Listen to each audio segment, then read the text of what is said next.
बाद भाजपा कांग्रेस में नहीं थम रही बगावत। पीसीसी में फूके पुतले तो भाजपा में उठी इस्तीफे की मांग। खातेगांव में कार्यकर्ताओं की भीड़ से घिरे पूर्व मंत्री दीपक जोशी। छिंदवाड़ा में लखन वर्मा के विरोध में हुआ प्रदर्शन। भाजपा ने फंसी हुई सीटों पर पुरानों पर भरोसा जताया है।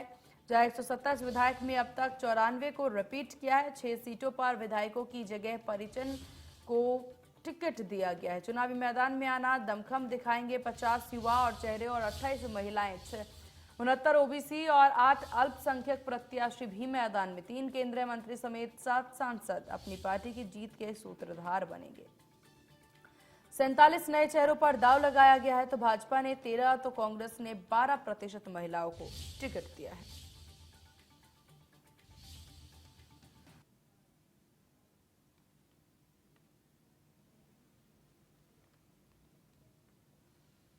और तमाम जानकारी अपडेट के साथ हमारे सहयोगी चेतन सेठ हमारे साथ बने हुए हैं। चेतन, चुनावी समीकरण सामने है, टिकट के बंटवारे यहां पर होते नजर आ रहे हैं और इस बीच बगावत के भी सुर हैं, लेकिन इन सब के बीच अहम यह है कि महिला परसेंटेज को लेकर के जो बात यहां होती है, कांग्रेस का दावा था कि उनकी परसेंटेज ज्यादा है, लेकिन यहां भाजपा आगे बढ़ती नजर आ रही। बिल्कुल, देखिए, भारतीय जनता पार्टी लगातार दावा करती रही है कि हम महिलाओं को लगातार ज़्यादातर टिकट देते हैं, लेकिन अगर 2003 से 2023 तक के समीकरणों की बात करें तो कांग्रेस हमेशा 12 से 13% महिला को टिकट देती आई है। लेकिन अब 2023 के विधानसभा चुनाव में जहां पर महिला वोट बैंक एक मध्य प्रदेश में एक अहम भूमिका रखती है, 2 करोड़ 70 लाख से ज़्यादा आबादी महिलाओं की है और कांग्रेस और बीजेपी दोनों ही राजनीतिक पार्टियां महिलाओं को साधने की कवायद कर रही हैं। लेकिन अब तक जो टिकट आए हैं उन टिकटों के आधार पर 12.7% महिलाओं को टिकट कांग्रेस ने दिया है और 13.2% टिकट यहां पर बीजेपी ने दिया है। तो यानी कि बीजेपी बढ़त में है, क्योंकि महिलाओं को साधने की दोनों ही राजनीतिक पार्टियां कवायद कर रही हैं और केंद्र सरकार से जिस तरीके से आरक्षण बिल महिलाओं को लागू हो गया है उसके बाद से महिलाएं भी राजनीति में कहीं ना कहीं अब सक्रिय हो गई हैं। अब दूसरी ओर हम टिकटों की बात करें, मध्य प्रदेश में 230 विधानसभा सीटें हैं और 229 सीटों पर अब तक कांग्रेस अपने प्रत्याशियों को उतार चुकी है और 228 विधानसभा सीटों पर बीजेपी ने अपने चुनावी प्रत्याशी मैदान में उतार दिए।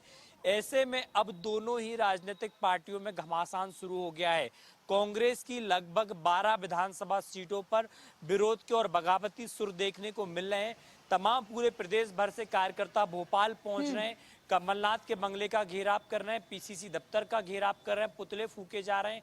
वहीं बीजेपी ने जब रात में 5वीं सूची जारी कर 92 प्रत्याशियों को चुनावी मैदान में उतारा, अब बीजेपी की भी कई विधानसभा सीटें ऐसी हैं जहां पर कार्यकर्ता प्रत्याशियों का विरोध कर रहे हैं, कहीं उम्मीदवार बगावती तेवर दिखा रहे हैं। ग्वालियर चंबल संभाग से खबर आ रही है, माया सिंह का विरोध हो रहा है। महल से जुड़ी हुई माया सिंह है, उनका विरोध कार्यकर्ता कर रहे हैं।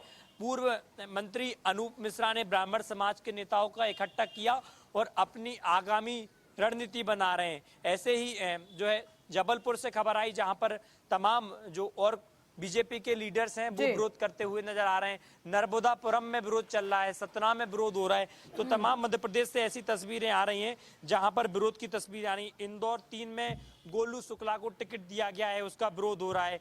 इसके साथ ही सतना के नागौर वही और चेतन, देखिए, विरोध की इतनी खबरें हैं, फिर चाहे भाजपा की हो या फिर कांग्रेस की हो, लेकिन जिस बीच भाजपा की पहली सूची जारी हुई थी, भाजपा के कार्यकर्ताओं में विरोध देखने को मिल रहा था, तो कांग्रेस दावे करते नजर आ रहे थे कि हमारे जब लिस्ट आएगा तो हमारी लिस्ट में किसी तरह का कोई विरोध नहीं होगा। हालांकि अब उनके ही बयान यहाँ झूठे होते साबित हो रहे, तो अब किस तरह की प्रतिक्रिया?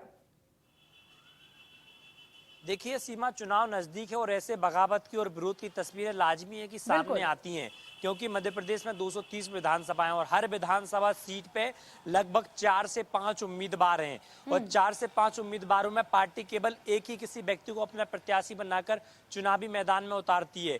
यही कारण है कि जो और उम्मीदवार होते हैं वो नाराज हो जाते हैं पार्टी से और वो बगावत कर जाते हैं, यानी कि दूसरी पार्टी के संपर्क में आ जाते हैं, इस्तीफा देके, या कोई निर्दलीय चुनाव लड़ता है। अगर कोई ऐसे में बगावत नहीं करता तो अंदरूनी पार्टी में बगावत की तस्वीरें आती हैं। तो दोनों ही राजनीतिक पार्टियों में बगावत की तस्वीरें आ रही है। बीजेपी और कांग्रेस के लिए बड़ी चुनौती है। बीजेपी के मध्य प्रदेश में 127 विधायक थे, 127 में से 29 विधायकों के बीजेपी ने टिकट काट दिए, 3 मंत्रियों के टिकट काट दिए। इसके साथ ही 6 सिंधिया समर्थक विधायकों के टिकट काटे। कल प्रधानमंत्री नरेंद्र मोदी ग्वालियर पहुंचे थे। ग्वालियर किले पर जब पहुंचे, जब उन्होंने ज्योतिरादित्य सिंधिया का जिक्र किया कि ज्योतिरादित्य सिंधिया से मेरे पारिवारिक संबंध हैं, ज्योतिरादित्य सिंधिया मेरे रिश्तेदार हैं, क्योंकि काशी में ज्योतिरादित्य सिंधिया ने विकास किया और गुजरात के वो दामाद हैं। तो इस लहजे से अगर देखा जाए तो ज्योतिरादित्य सिंधिया के समर्थकों के बिल्कुल। 6 विधायकों के टिकट काटना ठीक।